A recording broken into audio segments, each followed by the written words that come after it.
What's going on, everyone? Jeremy from the Quartering End. Oh boy, feminism, BTFO. I mean, I knew eventually I was going to do a sports-related topic on this channel. If you follow me on Twitter, I'm actually a big sports fan. I'm a huge Milwaukee Bucks fan, huge fan of the Green Bay Packers, Milwaukee Brewers. I've been partial season ticket holders for the Bucks for many years until the NBA bended the knee to China, which I didn't renew then. But if the season ended right now, the Bucks would be world champions. I don't know if I'd want it that way, but nonetheless, so occasionally I will tweet about sports. I've been following this particular issue because it's funny to me. It is the female U.S. soccer team was suing for equal pay. Now, I am 100% in favor of equal pay for equal work. That is not just a women's issue. That is an everybody issue. The problem is when you hear it, when you hear even the president of the United States, like Barack Obama, espouse fallacies around the whole 70 cents on the dollar thing. It's simply not true. No reasonable economist has ever backed that. It's not backed by science. There is no pay gap. There's differences in the decisions that women and men make in their career path, whether that's the fact that men simply work significantly more overtime, whether women, this number never takes into account that many women choose to have children, and a byproduct of that is they're out of work for 9 months. And that's, as somebody who wants kids, like, I get it, it sucks.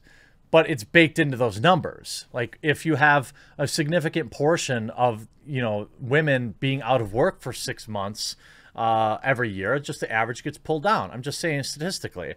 Actually, it's men and women who choose to have the baby, obviously. But nonetheless, the soccer team, which, by the way, if you've ever seen a women's soccer event, there are tens of fans that go. If you go to a men's soccer event, it's completely sold out. I mean, we can look at the NBA versus the WNBA. None of these female-led sports have ever really taken off. The only thing I can really think of that's pretty popular is female MMA fighters. And most of them don't look very female to me. But anyway, a federal judge in California ruled in favor of the United States Soccer Federation on most of the key points in the ongoing wage discrimination lawsuit brought by U.S. members' women's national player pool, dealing with potentially fatal setback to the players in high-profile case. Players base, and this is just another perfect example, right?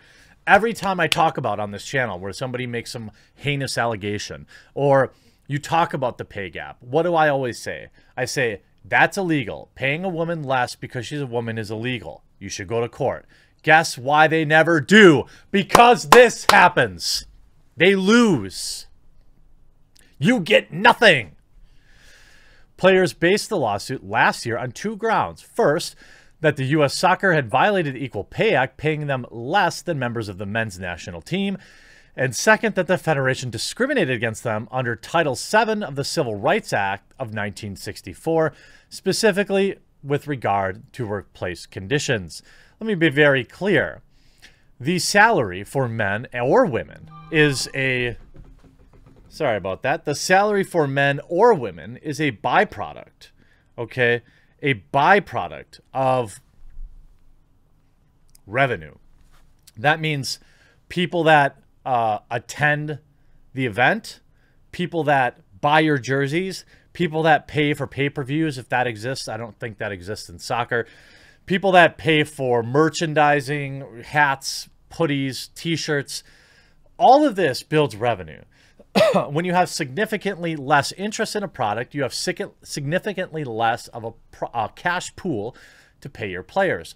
You're also talking about what is a big part of this, TV contracts. Big money is paid to men's soccer because everybody around the world watches it.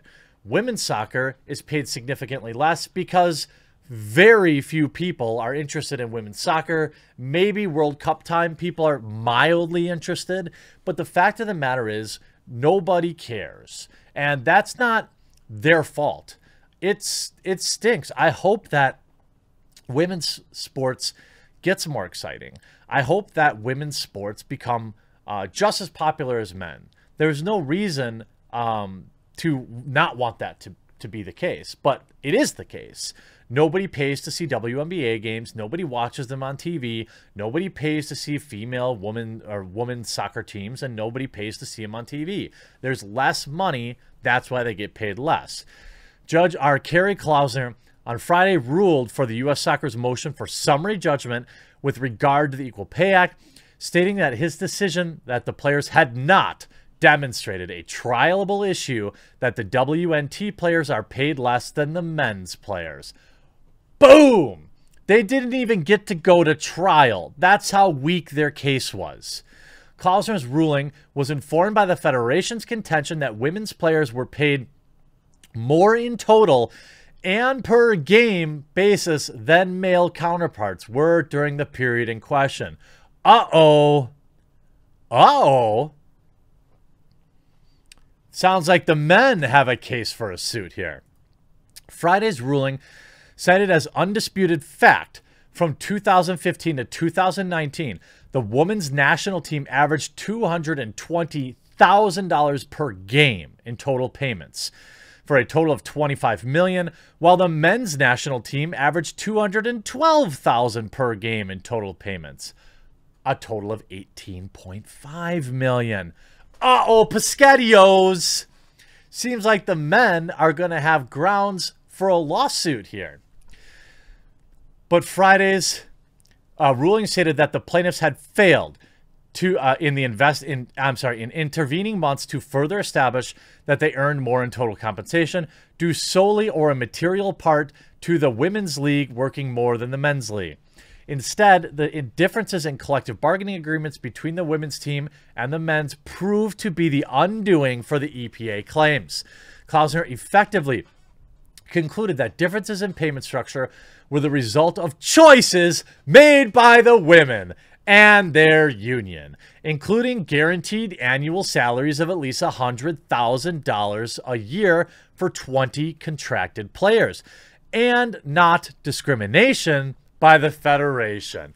Oopsie doopsie poopsie. Imagine going to court and losing on such an easily provable fact. The 32-page ruling went through the detailed history of the collective bargaining process that led to the current CBA between U.S. Soccer and U.S. Women's Soccer that was signed in 2017. Klausner noted that representatives of the players rejected a pay-for-play model identical to the men in those negotiations in 2016. In negotiation, the players offered a counterproposal with less bonuses than the Federation's offer in exchange for more contracted players and higher base salaries. Oh my God. This is a devastating blow for the pay gap. This essentially proves exactly what I was saying earlier. The women choose what? Less risk. What does less risk in a CBA look like? It means higher base salaries and lower bonuses. When I was young, I willingly took lower salary for bigger bonuses because I believed in my skill and it paid off for me. That's what the men did. The women chose a more safe deal. But now they want the best of both worlds. And when an unbiased judge looked at the facts, they got BTFO'd. Therefore, while women's players argued that after winning the World Cup in 2015 and 2019, they would have made more money under the terms of men, which offered higher game bonuses, the court noted that there was an indisputably economic value to the guarantees included in the women's CBA. So to be clear, these women in the Women's Soccer League willingly took a less incentive-based contract in favor for a bigger paycheck guarantee. By the way, nothing wrong with that. After they actually achieved the fact, then they experienced a little regret. So they went to court to try and undo a decision that they willingly made. They chose less bonuses in favor for bigger salaries, and they actually thought they could go into court and say, no, just kidding. We realized that we would have made more money under the deal the men took, so now we want that. It doesn't work that way. Quote, merely comparing what the women's players received under their own CBA with what they would have received under the men's CBA discounts the value that the team placed on guaranteed benefits that they received under this agreement, the ruling stated, which they opted for at the expense of higher performance-based bonuses. This case is a microcosm of how ridiculous the gender pay gap argument is. And we can see in chapter and verse, in black and white, exactly what everyone who has any idea how this stuff works knows, and many of you. But now the normies can read it. Essentially, the women chose to have security and less risk. It'd be like investing in a 401k that upfront told you we average 3%. And the risk value is, I don't know, 5 out of 10. And then seeing somebody else invest in a 401k that has a risk value of 8 and have them make 6%, trying to sue your financial advisor for a choice you made. They accepted less risk, which, by the way, is what most women do statistically, not all. Just like there are plenty of men that prefer a guarantee.